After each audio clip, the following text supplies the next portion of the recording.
ಅರಣ್ಯ ಸಿಬ್ಬಂದಿಯಿಂದ ಮೂವರ ಎನ್ಕೌಂಟರ್ ಪ್ರಕರಣದಲ್ಲಿ ದಿನಕ್ಕೊಂದು ವಿಷಯ ಬಹಿರಂಗವಾಗ್ತಿದೆ. ಅರಣ್ಯ ಸಿಬ್ಬಂದಿ ಮೇಲೆ ಕಾಡುಗಳ್ಳರು ಮಸಲತ್ತು ಮಾಡ್ತಿದ್ದಾರೆ. ಅಸಲಿಗೆ ಎನ್ಕೌಂಟರ್ ನಡೆದ ಸ್ಥಳ ಹೇಗಿದೆ, ದುಷ್ಟರು ಅರಣ್ಯಾಧಿಕಾರಿಗಳ ಮೇಲೆ ಹೇಗೆಲ್ಲ ಸಂಚು ಮಾಡ್ತಿದ್ದಾರೆ ಅಂತ ತೋರಿಸ್ತೀವಿ ನೋಡಿ. ಇದೇ ಅರಣ್ಯ, ಇದೇ ಜಾಗ.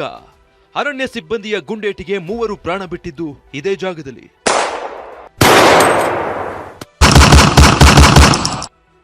ಆಗಸ್ಟ್ 15ರಂದು ಚಾಮರಾಜನಗರ ಜಿಲ್ಲೆ ಹನೂರಿನ ಕಾವೇರಿ ವನ್ಯಜೀವಿ ಧಾಮದ ಕರಿಕಲ್ಲು ಒಡ್ಡು ಪ್ರದೇಶದಲ್ಲಿ ಬೇಟೆಗಾರರ ಜಿಂಕೆ ಬೇಟೆಯಾಡಿ ಮಾಂಸ ಬೇರ್ಪಡಿಸುವಾಗ ಎಂಟ್ರಿ ಕೊಟ್ಟಿದ್ದ ಅರಣ್ಯ ಸಿಬ್ಬಂದಿ ಶರಣಾಗುವಂತೆ ಸೂಚಿಸಿದ್ರು. ಈ ವೇಳೆ ಇಬ್ಬರ ನಡುವೆ ಗುಂಡಿನ ಚಕಮಕಿ ನಡೆದಿತ್ತು. ಅರಣ್ಯ ಸಿಬ್ಬಂದಿ ಗುಂಡೇಟಿಗೆ ತೋಮಿಯರ್ ಪಾಳ್ಯದ ಕುಮಾರ್, ಆಂಥೋನಿ ಸ್ವಾಮಿ ಹಾಗೂ ಪೀಟರ್ ಪ್ರಾಣ ಬಿಟ್ಟಿದ್ರು. ಇದು ಏನು ಕರಿಕಲ್ ಒಡ್ಡು ಅಂತ ಹೇಳಿ ಕಾವೇರಿ ವನ್ಯಜೀವಿ ಧಾಮಕ್ಕೆ ಬರುವಂತಹ ಒಂದು ವಲಯಕ್ಕೆ ಸೇರಿದಂತಹ ಕಾಡಿದಾಗಿದೆ. ಆಗಸ್ಟ್ 15ರ ಅರ್ಲಿ ಮಾರ್ನಿಂಗ್ ಏನಿದೆ, ನಸುಕಿನ ಜಾವ ಈ ಒಂದೇ ಸ್ಥಳದಲ್ಲಿ ಒಂದು ಶೂಟೌಟ್ ಆಗಿರುವಂಥದ್ದು. ಅಂದರೆ ಏನು ಬರ್ತಾರೆ ಬೇಟೆಗಾರರು, ಬಂದಂತಹ ಸಂದರ್ಭದಲ್ಲಿ ಜಿಂಕೆಯನ್ನು ಕೂಡ ಅವರು ಬೇಟೆಯಾಡ್ತಾರೆ. ಬೇಟೆಯಾಡಿ ಬಳಿಕ ಆ ಮಾಂಸವನ್ನು ಕೂಡ ಅವರು ಬೇರ್ಪಡಿಸ್ತಾ ಇರ್ತಾರೆ. ಅದೊಂದು ಸಂದರ್ಭದಲ್ಲಿ ಯಾವಾಗ ಆ ಫೈರ್ ಆಗುತ್ತೆ, ಅಂದರೆ ಗುಂಡು ಹಾರಿಸಿದ ಸದ್ದನ್ನು ಕೇಳಿದಂತಹ ಇಲ್ಲಿರುವಂತಹ APC ಕ್ಯಾಂಪ್ನ ಸಿಬ್ಬಂದಿ ಹಿರಿಯ ಅಧಿಕಾರಿಗಳಿಗೆ ವಾಕಿಯಲ್ಲಿ ಮೆಸೇಜ್ ಕೊಡ್ತಾರೆ. ಮೆಸೇಜ್ ಅನ್ನು ಕೊಟ್ಟಂತ ಸಂದರ್ಭದಲ್ಲಿ ಆ ಒಂದು ಆಧಾರದ ಮೇಲೆ ನೇರವಾಗಿ ಈ ಒಂದು ಸ್ಥಳಕ್ಕೆ ಬರ್ತಾರೆ. ಇನ್ನೊಂದು ಪ್ರಮುಖವಾದಂಥ ಅಂಶ ಅಂತ ಹೇಳಿದ್ರೆ, ಮತ್ತೊಮ್ಮೆ ತಮಗೆ ನಾನು ಎಕ್ಸ್ಪ್ಲೇನ್ ಮಾಡ್ತಾ ಹೋಗ್ತೀನಿ. ಈ ಶೂಟೌಟ್ ನಡೆದ ಸ್ಥಳ ಇದಾಗಿದೆ, ಆದರೆ ನೇರವಾಗಿ ಏನಲ್ಲಿ ಒಂದು ಕ್ರೈಮ್ ಸೀನ್ ಅನ್ನು ಹಾಕಿದ್ದಾರೆ. ಆ ಕ್ರೈಮ್ ಸೀನಲ್ಲಿ ಒಂದು ಫೈರನ್ನು ಮಾಡೋಕ್ಕೆ ಶುರು ಮಾಡ್ತಾರೆ. ಮೊದಲಿಗೆ ಒಂದು ಕಾಡು ತೂಸನ್ನು ಫೈರ್ ಮಾಡ್ತಾರೆ. ಆ ಫೈರ್ ಮಾಡಿದ ತಕ್ಷಣವೇ ಅನಿವಾರ್ಯವಾಗಿ ಆತ್ಮರಕ್ಷಣೆಗಾಗಿ ಅರಣ್ಯ ಸಿಬ್ಬಂದಿಗಳು ಅವರು ಕೂಡ ರಿವರ್ಸ್ ಕೌಂಟರ್ ಅಟ್ಯಾಕನ್ನು ಮಾಡ್ತಾರೆ. ಆ ಕೌಂಟರ್ ಅಟ್ಯಾಕ್ ಮಾಡಿದಂತಹ ಸಂದರ್ಭದಲ್ಲಿ ಮೂವರು ಸ್ಥಳದಲ್ಲೇ ಒಂದು ಸಾವನ್ನಪ್ತಾರೆ.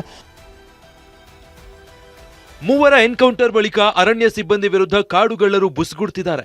ಬೂದಿಕೆರೆ ಕಳ್ಳಬೇಟೆ ತಡೆ ಶಿಬಿರಕ್ಕೆ ನುಗ್ಗಿದ ದುಷ್ಟರು ಅಲ್ಲೇ ಎಣ್ಣೆ ಪಾರ್ಟಿ ಮಾಡಿದ್ದಾರೆ. ಅರಣ್ಯ ಸಿಬ್ಬಂದಿಯ ಕೆಲ ವಸ್ತುಗಳನ್ನ ಕದ್ದಿದ್ದಾರೆ. ಸಿಕ್ಕದ್ದನ್ನ ಪುಡಿಗೈದಿದ್ದಾರೆ. ಹೊಳೆಮುರಿದಟ್ಟಿ APC ಕ್ಯಾಂಪ್ ಅನ್ನ ಜಿಲೆಟಿನ್ ಇಟ್ಟು ಸ್ಫೋಟಿಸಿದ್ದಾರೆ. ರಿವೆಂಜ್ಗೆ ಬಿದ್ದಿದಂತಹ ಕೆಲ ದುಷ್ಕರ್ಮಿಗಳು APC ಕ್ಯಾಂಪ್ಗೆ ನುಗ್ತಾರೆ. ನೇರವಾಗಿ ಬರ್ತಾರೆ, ಜಿಲೇಟಿನ್ ಕಡ್ಡಿಗಳನ್ನು ತಂದು ಬ್ಲಾಸ್ಟ್ ಮಾಡ್ತಾರೆ. ಕಲ್ಲುಗಳೇ ಸ್ಫೋಟಗೊಂಡಿದೆ. ಆ ಕಲ್ಲುಗಳೇ ಸಂಪೂರ್ಣವಾಗಿ ಛಿದ್ರವಾಗಿದೆ, ಪುಡಿಯಾಗಿದೆ ಅಂತ ಹೇಳಿದರೆ ಯಾಷ್ಟರ ಮಟ್ಟಿಗೆ ಅವರು ಆಕ್ರೋಶವನ್ನು ವ್ಯಕ್ತಪಡಿಸಿದ್ದಾರೆ. ಆ ದುಷ್ಕರ್ಮಿಗಳು ಯಾವ ರೀತಿಯಾಗಿ ಅರಣ್ಯ ಇಲಾಖೆಯನ್ನು, ಅರಣ್ಯ ಸಿಬ್ಬಂದಿಯನ್ನು ಟಾರ್ಗೆಟ್ ಮಾಡ್ತಾ ಇದ್ದಾರೆ ಅಂಥೇಳಿ ತೋರಿಸೋದಕ್ಕೆ ಇದೊಂದು ನೇರವಾದಂತಹ ಜೀವಂತವಾದಂತಹ ಒಂದು ಉದಾಹರಣೆ ಆಗಿದೆ. ಇಲ್ಲಿದ್ದಂತಹ ಕೆಲವೊಂದು ದಾಖಲಾತಿಗಳನ್ನು ಕೂಡ ಬೆಂಕಿ ಹಚ್ಚಿದ್ದಾರೆ. ಇದೇ ಒಂದು ಬ್ಯಾಟರಿಯ ಮುಖಾಂತರವಾಗಿ ಜಿಲೆಟಿನ್ ಕಡ್ಡಿಯನ್ನು ಇಟ್ಟು ಬ್ಲಾಸ್ಟನ್ನು ಮಾಡ್ತಾರೆ.